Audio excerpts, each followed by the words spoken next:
The Guild is Maximum Lawyers' community of legal entrepreneurs who are taking their businesses and lives to the next level.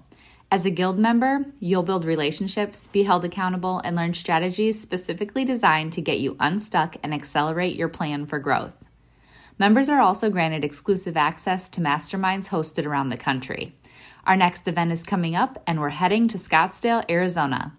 There's something truly magical about the power of these in-person connections where real-time breakthroughs happen. Picture this. You're surrounded by like-minded law firm owners tackling your business and mindset challenges together. The energy is electric, the insights are transformative, and the results are game-changing. Investing in yourself is the best decision you'll ever make.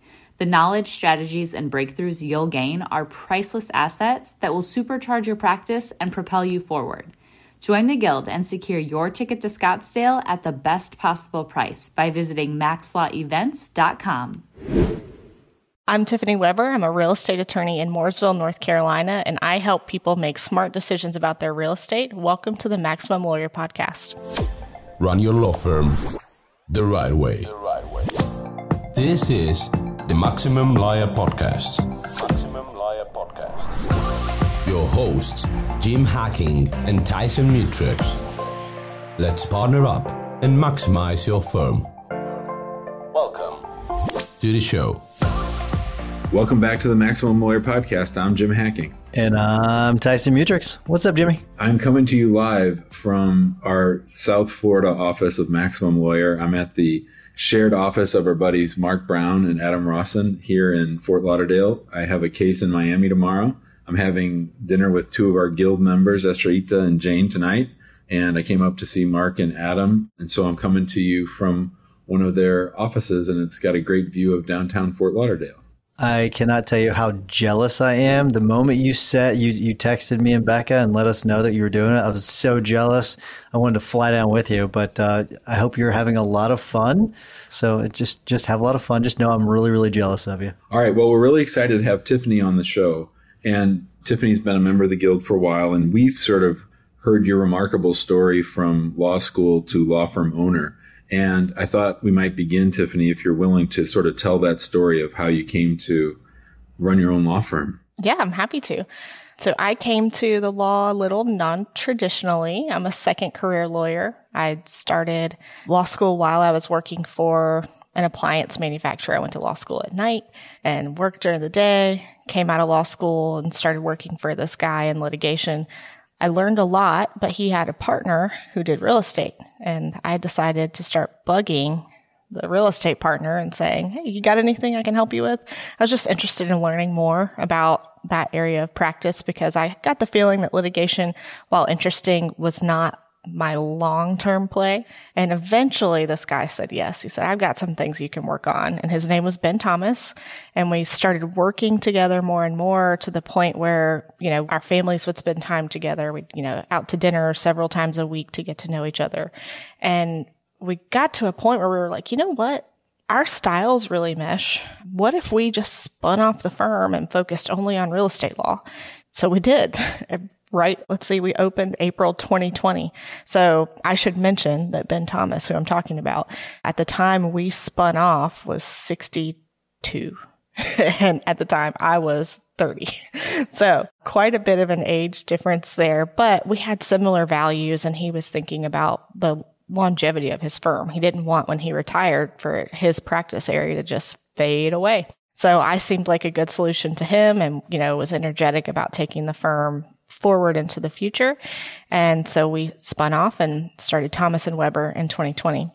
The next year, in March 2021, I get a call from his wife as we were supposed to be meeting them for dinner in a matter of a half hour saying, I have found Ben unresponsive and he has passed away. So I went from being a, surprised 30-year-old partner to an even more surprised and devastated now solo in a very short amount of time. So Tiffany, I know this may not be the easiest thing for you to go over. So if you will you just take us to that moment that you find out and what's going through your mind at that time and just walk us through that? Well, aside from the shock, I was thinking about we have 15 paralegals. And I thought, I have to let them all know it's going to be, delivering 15 rounds of heartbreak, one after the other. And I was thinking, how am I going to do that? And then in general, how am I going to do all of this without him? That was not our plan. And I kept repeating the phrase, I thought we had more time. I just thought we had more time than this. We had planned for the idea that he wouldn't be at the firm someday, but that was not the day. We were supposed to have another good 4 or 5 years of this before he said, yeah, I just want to go chill and, fly the planes and be out on the water. So it felt like, okay, maybe we're prepared to keep the firm going, but not like this. This is not what we wanted. It was just kind of complete and total shock. I think we got the name of our episode title. I thought we had more time. That's what my mom kept saying when my dad passed away last year in December. I know, because for those of you who don't know, we recorded this episode last week, but Jim forgot to hit record. So later on, one of my hacks will be, if you're recording a podcast, make sure to hit record. But Tiffany very graciously came back, and I know you had to rally the troops. And I think I remember that you had sort of a busy week in the Monday, Tuesday, Wednesday after he passed. So do you want to talk a little bit about that? Yes. So we're a high volume real estate firm. And at the time, you've got 2 full-time attorneys doing 2 closings an hour from the time we open to the time we close. And he passed away on a Saturday night. On Monday morning, we had a team meeting, and I said, we know exactly what Ben would expect of us and what he would want. And I know that we're capable of this. We're going to do every single one of the closings we had on the schedule. We're going to do them on time, and these people are going to be happy when they walk out of the store. So everyone unequivocally agreed, and all hands on deck to make sure that happened for our clients. It doesn't mean we weren't grieving. Doesn't mean I didn't have to go lock myself in the bathroom right before the first closing to gather myself to make sure, I got to be able to put my game face on and do this. But the team, without question, said, yes, we will accomplish this. So it was kind of madness that first week, especially. But somehow I look back and think, we did it. We hit every single one of them. Nobody rescheduled. Nobody was delayed. We got through it. So we talked about this before, but you kind of have had to find your own vision for the firm. And I wonder if you could tell people what it's been like to try to get them on board, your people on board with your vision, because what he had was different than what you had. And so, you talked about that part of it. Yes, that was really interesting. And that has a lot to do with why I joined the guild in the first place.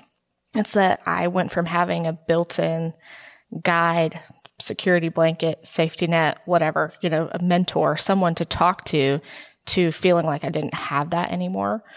And the guild kind of filled that need for me pretty quickly. And when I had my hot seat with the 2 of you, I can't remember which one of you asked me, but it put it on the map for the first time for me of, okay, I understand where you and your partner were going to take the firm, but what do you want? And I kind of sat there like, oh, well, what do I want? I don't know.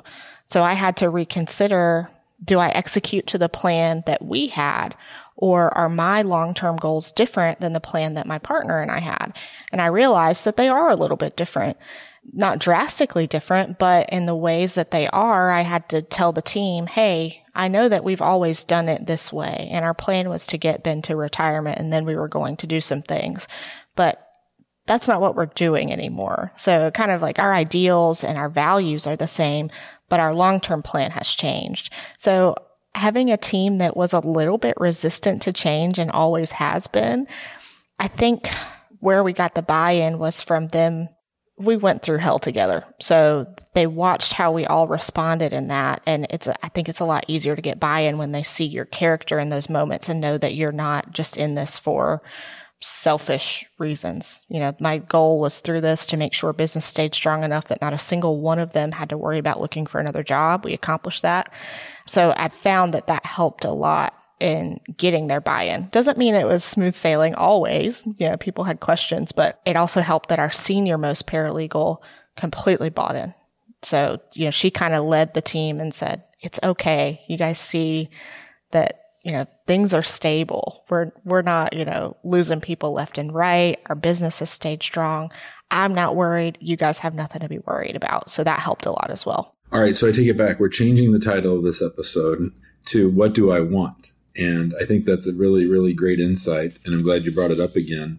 I'm wondering, where did you land when you answered that question for yourself? I thought about, and a lot of this was influenced by the fact that shortly after Ben passed away, I found out I was having my first child, and, didn't always know that I wanted children or that I would have children. So I kind of thought I'm going to be running crazy for years and years and years. And then whenever I found out I was pregnant, I realized, I think about what my law partner's children said. And really they talked about what a wonderful father they had. If they could change anything, it's that when they were younger, he was so busy. And that broke my heart to a million pieces. And I thought, okay, well, they've given me the insight. What am I going to do with it?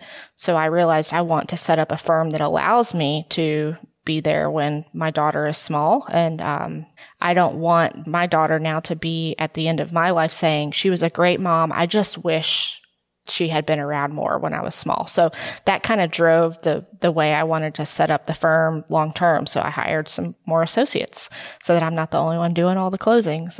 I, have tried to set up the firm in a way that we can be responsive to the changing way that we're going to serve clients in the future, because we'll have e-closings in North Carolina by next summer. I want to open up more offices, but not necessarily me be the only one that's running it. So I've tried to set up things so that I'm no longer the only thing about the brand. I'm not the only person delivering the legal services. And my law partner, he was happy to have continued being the only person doing all the legal work until he retired. And I've discovered that's not the same thing for me. I don't feel it like he did about that. Do you envision yourself stepping outside of the law and just running the firm at some point soon? I don't know that I would say soon, but yes. Because I wonder what it's been like for you to let go of some of that work, especially in such a transition period where it's you and him doing most of the work. And then all of a sudden you're now taking over the reins of the firm, and now you're having to release that over to some associates to do the work. So what's that been like for you? Hard, awful at times. It's so hard to let go. And it's what we hear people say in the guild and out all the time is that, well, I can just do it myself so much faster. And I've realized, okay, well, I'll keep saying that until I retire if I don't just train someone on how to do this and build out our processes. So I've just made it a rule that anytime I'm training someone on how to do something new, while I'm training them, I'm documenting the process as we go so that I don't have to do it again and they can refer back to the process. Because I've found that if I don't do that exercise while I'm training someone on something, then I will revert back to my old habits of I will just do it because I can get it done so much faster.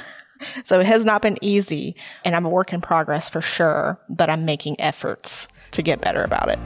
Running your own practice can be scary, whether you're worried about where the next case will come from, feeling like you're losing control over your growing firm, or frustrated from being out of touch with everyone working under your license. The stress can be overwhelming. We will show you how to turn that fear into a driving force of clarity, focus, stability, and confidence that eliminates the roller coaster of guilt-ridden second-guessing and mistake-making to get you off that hamster wheel for good. Maximum Lawyer in Minimum Time is a step-by-step playbook that shows you how to identify what your firm needs and how to proactively get it at every stage of the game so you're prepped and excited for the inevitable growth that will follow. Name the lifestyle that you want, and we'll show you how to become a Maximum Lawyer in minimum time. Find out more by going to MaximumLawyer.com/course. You're listening to the Maximum Lawyer Podcast. Our guest today, Tiffany Weber, real estate attorney and law firm owner, guild member, and awesome mom. Tiffany, I noticed one of the members in the guild today said that she is expecting, and we were all very excited for that. And I know that Tyson and I recorded an episode with Elise and Lindsay and Amelia earlier this year about, what to think about when you're a law firm owner and a mom to be. And I'm just wondering what advice you might tack on to the kinds of things that Elise talked about. Well, I think the things that set me up to, and I don't know that I completely nailed entering motherhood and owning a law firm, but the things that made me feel much better about it are really two things. One, I hired one more attorney than I thought I needed. Now they're both completely slammed. And two, I made a plan for if I wanted to come back immediately or if I didn't. So I anticipated I'm going to want to be back at the office as soon as possible. But in the back of my mind, I'm thinking, well, what if medically something happens and that I can't go back as soon as possible? Or what if I find that I don't want to go back as soon as possible, but my only path forward is to get to the office ASAP? So I tried to plan for both of those scenarios. So the more difficult one to plan for is that I didn't want to go back right away. So I kind of set everything up that way. That way, if I wanted to go back sooner, great. It is very easy to go back faster. It's much more difficult to go back more slowly. I want to talk a little bit about your tips for attorneys when it comes to succession planning. So it's a little bit different than what we were just talking about, but I could imagine a scenario where the conversations with Ben's wife could have gone really awry, could have gone really bad, but it's my understanding that they didn't because he had prepared for that. So will you talk about a little bit about that part of it, but then also your advice to attorneys starting their firms when it comes to succession planning? Yes. So Ben, the great thing about him is that he had something called Ben's death plan. He told me where it was saved and he made me review it with him regularly.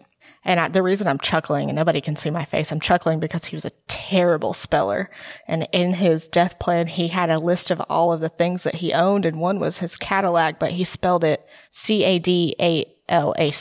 So I just get a kick out of that every time I think about it. But he had a list of everything he owned, what he wanted done with it. So it was kind of like an add-on to his estate plan. And we'd kind of already worked out as we entered into our partnership what we wanted to happen with the firm. So, of course, yes, lots of risk that me buying out the estate's interest could have gone sideways. I'm lucky that it did not, and that I remain great friends with his family even now.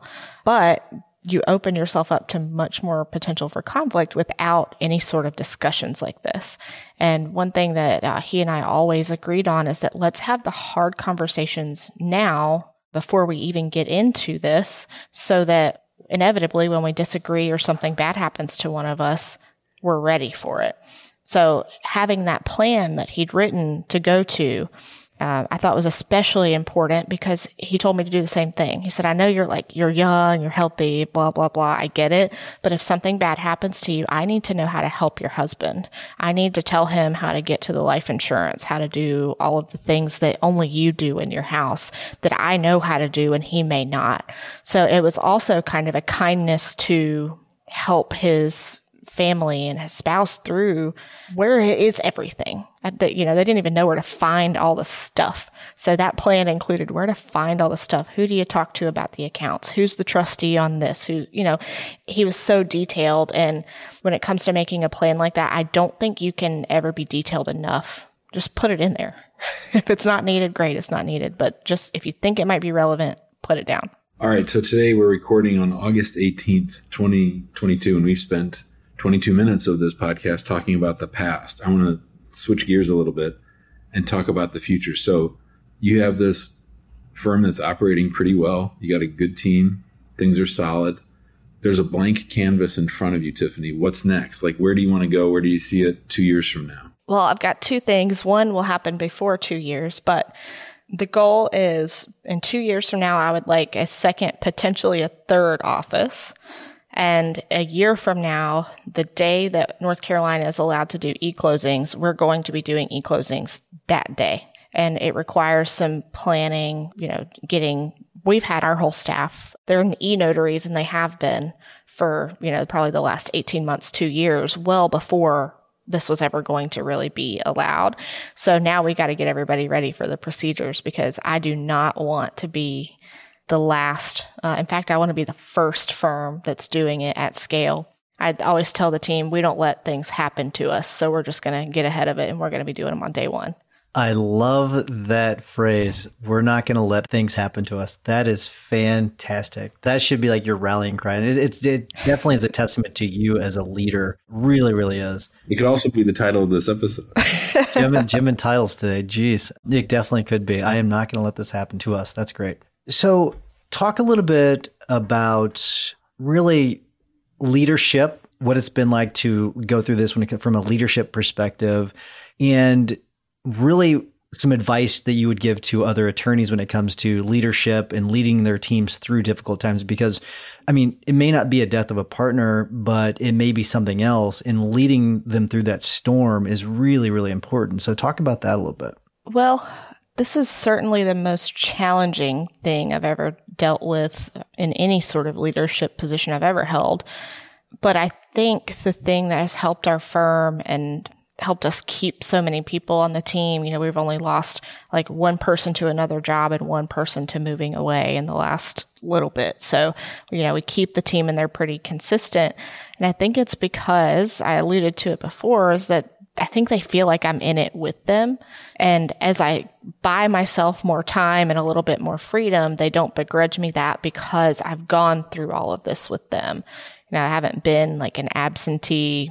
I think it's different once you've grown the firm and you have built the processes and procedures. But I've also seen lawyers who from day one, they put their team together, but they're never in there working with them or, not necessarily physically there, but the team doesn't feel like, oh, you've got my back. And I've always tried very hard to help them see that I don't feel that what I do is any more important than you in this process of serving our clients. I may have the license and I may do the part that requires the law license, but the person who answers our phone is just as critical as the person that comes after it. And we all have such a very important role in the delivery of the total service to our client. The lawyer's not the only person involved in making that client happy. So I think it's important that they see their attorney as valuing them and not necessarily all equal in the service that they provide, but in what's expected of them and their importance to the people that we serve. That's awesome. What changes have you had to make now that you're a mom to how the firm is run? Giving myself permission to leave the office. That's probably the first one.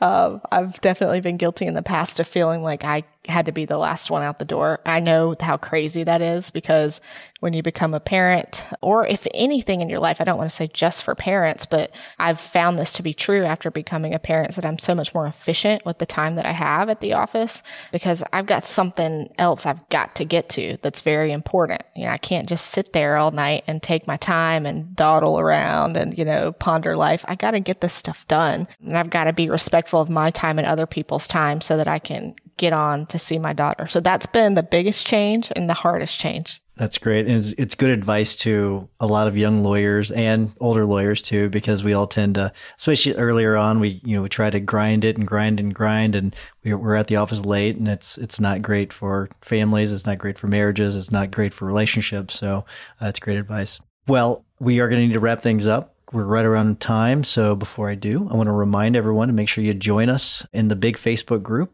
There's a lot of great information being shared there. If you want a more high-level conversation with wonderful attorneys like Tiffany, join us in the Guild. Go to maxlawguild.com. And while you're listening to the rest of this episode, if you don't mind giving us a 5-star review, we would appreciate it on whatever podcast platform that you're listening to, because there's a bunch of them.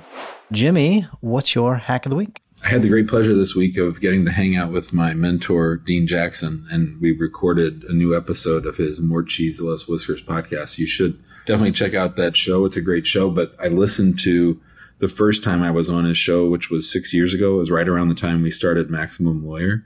And at the time we had 5 team members, five team members. And my hack of the week is to keep track of how big you are, sort of like on a spreadsheet, so that you don't lose sight of the progress that you've made. Dan Sullivan talks about the gap and the gain, and so often we get so bummed out because we can see out into the horizon the things that we haven't done yet, but we don't always turn around to see how far we've come. So just when I was on my walk yesterday and I was re-listening to that podcast, and I was talking about how, I was so clueless on that podcast, but also how much we've grown.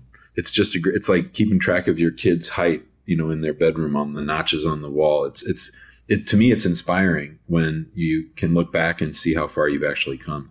I like that. Maybe add in yearly firm photos too, so you can kind of show it on the wall too. That we don't do that. We need to do that. I like that. It's good advice, Jimbo. Appreciate it.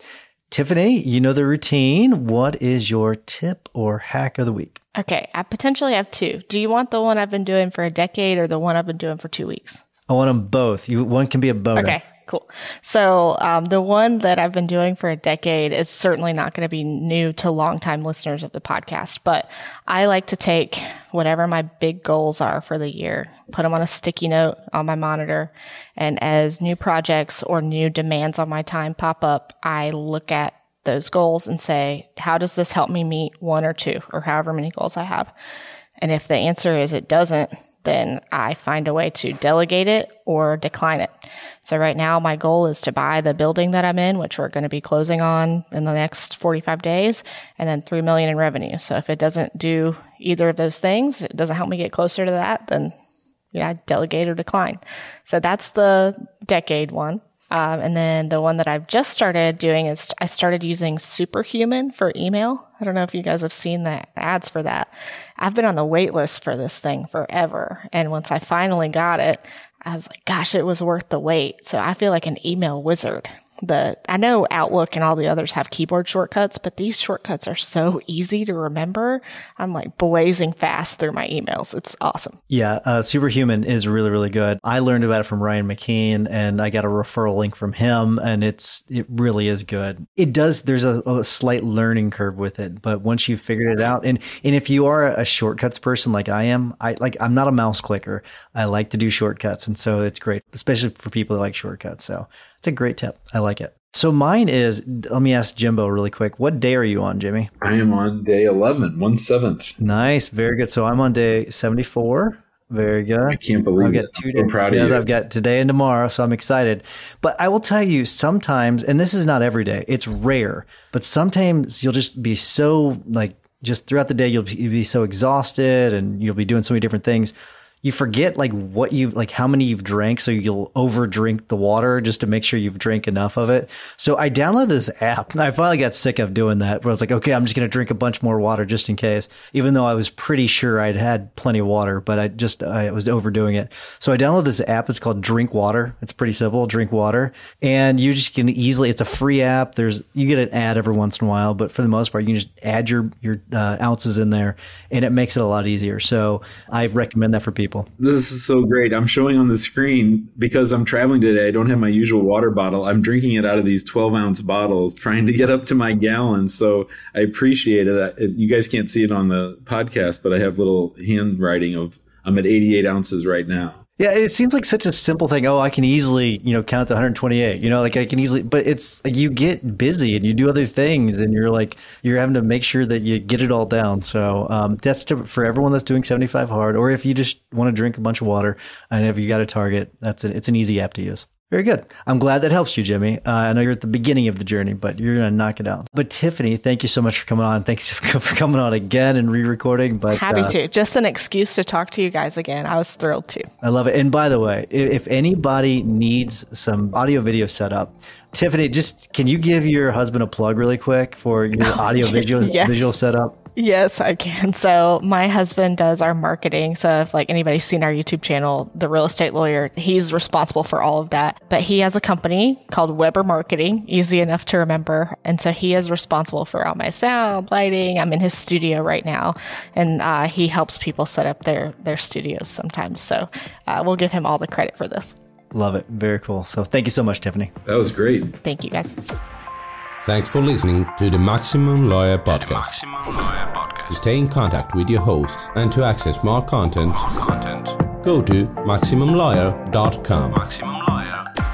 Have a great week and catch you next time.